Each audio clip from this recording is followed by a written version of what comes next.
Assalamualaikum warahmatullahi wabarakatuh.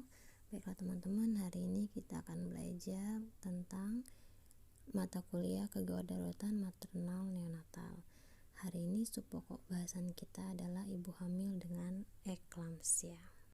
Sebelumnya perhatikan bagian berikut ini. Jika hipertensi terjadi pada usia kehamilan kurang dari 20 minggu, tidak disertai dengan protein urin, jadi ibu hamil diklasifikasikan mengalami hipertensi kronik. Tapi jika disertai oleh protein urin, ibu hamil dikategorikan menderita superimposit preeklamsi. Nah, jika hipertensi terjadi pada usia kehamilan lebih dari 20 minggu, tetapi tidak ada protein urin, ibu dikategorikan hipertensi gestasional.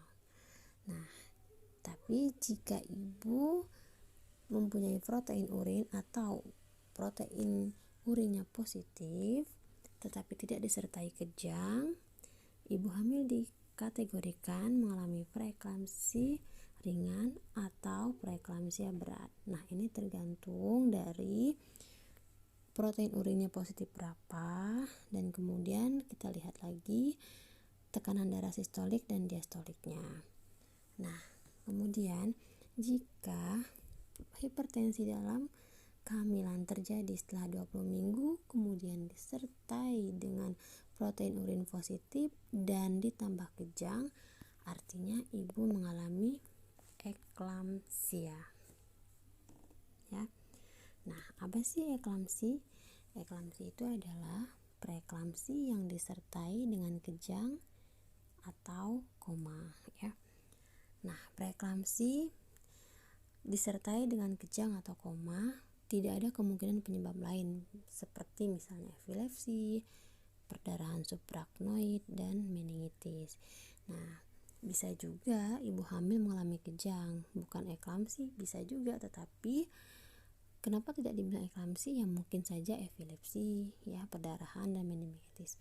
Kalau eklamsi itu adalah preeklamsi yang disertai dengan kejang. Jadi awal mulanya pasien itu mengalami preeklamsi terlebih dahulu, ya. Nah, bagaimana sih penata laksanaan ibu hamil dengan eklamsia? Yang pertama, kalau ibu hamil mengalami eklamsi, artinya dia sudah mengalami kejang. Yang pertama adalah minta bantuan, ya. Nah, yang kita harus lakukan adalah pertama untuk bebaskan jalan napas, ya. Nah, untuk membebaskan jalan napas, yang pertama adalah bersihkan dan bebaskan jalan napas, ya. Kemudian posisikan pasien, kemudian lepaskan yang mengikat, misalnya seperti bra yang terlalu kencang. Nah, untuk pernapasan, ya, kita bantu menggunakan oksigen masker. Nah, untuk memperbaiki sirkulasi, kita pasang infus, ya. Nah, obat yang kita berikan adalah pemberian MGSO4 secara intravena, injeksi antihipertensi per intravena, hindari diuretik kecuali pasien mengalami ödem paru, ya. Kemudian berikan diazepam 10 mg per IP atau fenobarbital 102 mg per IP. Nah, kemudian lakukan terminasi kehamilan, lahirkan bayi, ya. Nah, ini adalah cara pemberian MGSO4. MGSO4 40%, 4 gram IP, 10 ml dilarutkan dengan 100 ml NaCl 0,9%. Diberikan selama 30 menit. Segera dilanjutkan dengan MGSO4 40%,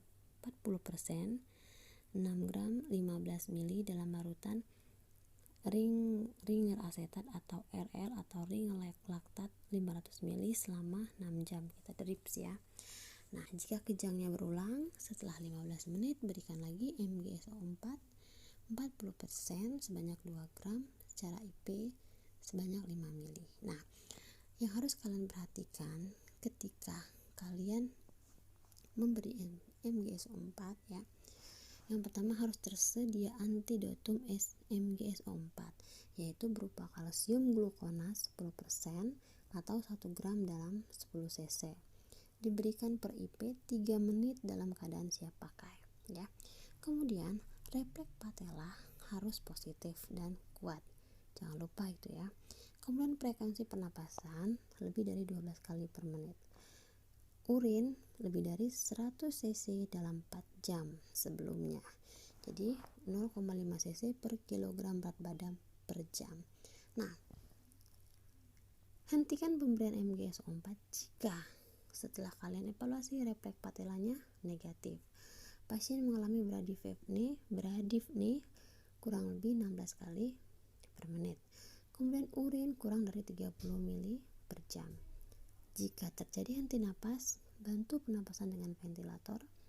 Berikan kalsium glukonat 1 gram sebanyak 20 ml dalam larutan 10%. Berikan secara IP perlahan-lahan sampai pernapasan mulai lagi. Ya. Nah, apa sih komplikasi yang suka terjadi pada ibu? Solusio plasenta, ya. Kemudian hipofibrinogemia, nekrosis hati, kelainan ginjal, bayi prematur, dismatur, bahkan kematian janin intrauteri. Ya. Demikianlah penjelasan singkat hari ini. Mudah-mudahan dapat dipahami. Assalamualaikum warahmatullahi wabarakatuh.